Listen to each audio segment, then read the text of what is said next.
loogu soo xirayay saraakiil muddo bil ah tababar ku qaadanaya xarunta akadeemiyada ee Generaalka Kaahiye. Xafladda ayaa waxaa ka soo qayb galay wasiiru dowlaha wasaaradda amniga, taliyaha booliska, agaasimaha guud ee wasaaradda amniga, taliyaha booliska gobolka Banaadir iyo saraakiisha degmooyinka gobolka Banaadir. Tababarkani oo socday muddo bil ah ayaa waxaa ka qayb qaatay ku dhawaad 200 oo sarkaal kuwaas oo lagu barayay hogaaminta iyo maamulka. Xafladda intii ay socotay ayaa waxaa hadallo ka kooban ka jeediyay madaxdii ka soo qayb gashay xafladda loogu soo xiray tababarka saraakiisha booliska Soomaaliyeed. ugu horeyn waxa xafladda ka hadlay agaasimaha guud ee wasaaradda amniga isla markaana ku booriyay inay ku dhaqmaan wixii ay ka waxaan maanta aad ugu faraxsanahay inaan kasoo qayb galo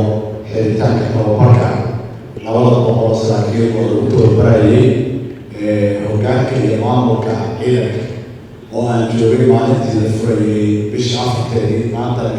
ilaahay ugu gaarsiiyay inaan kasoo qayb galo xiritaanka muhiimadda ay u leedahay wasaaradda amniga inuu dhaco tababarka noocan waa mid aad u muhiim ah sababtoo ah tababarka noocan waxaa ku jiri jirtay muddo laga joogo 3 sano 4 sano ka hor 5 qof ilaa 10 qof si ay wax ugu soo bartaan dibadda laakiin maanta waxaynu maraynaa in 200 oo ciidan ah oo saraakiil ah waxaa sharaf ii ah ama dhammaanteen sharaf noo ah inaannu maanta u goobjoog ka nahay xiritaanka tababarka kan ay ka soo qayb galeen saraakiisha gobolka Banaadir ee tirada badan ee lagu baranayay maamulka iyo maareynta howlaha kala duwan ee ciidanka booliska Soomaaliyeed. waxaan rabaa marka hore inaan uga mahad celiyo wasaaradda amniga ugu horeeyo wasiiru dowlaha agaasimaha guud gaar ahaan isagu gacanta ku haya projectkan iyo qolada UNDP loo yaqaaniyo JBB ee iyaguna ah shaqada nala wadaaga ee isku soo dubariday ka soo taliyay ka soo shaqeeyay in tababarka kani uu maanta halka kan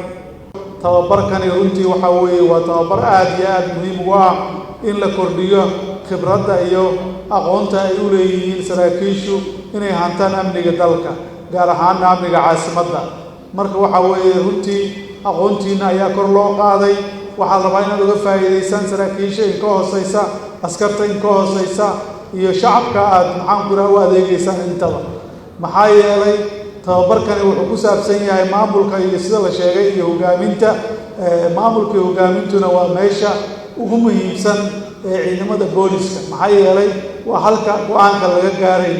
go'aanka aad gaartaanna ama qofaa ku noolaanaya ama qofaa ku dhimanaya. marka aad ayuu muhiim u yahay inuu qofku uu tayadiisa ay sarreyso sarkaalka tayadiisa la hagaajiyo. Cabdi Ibrahim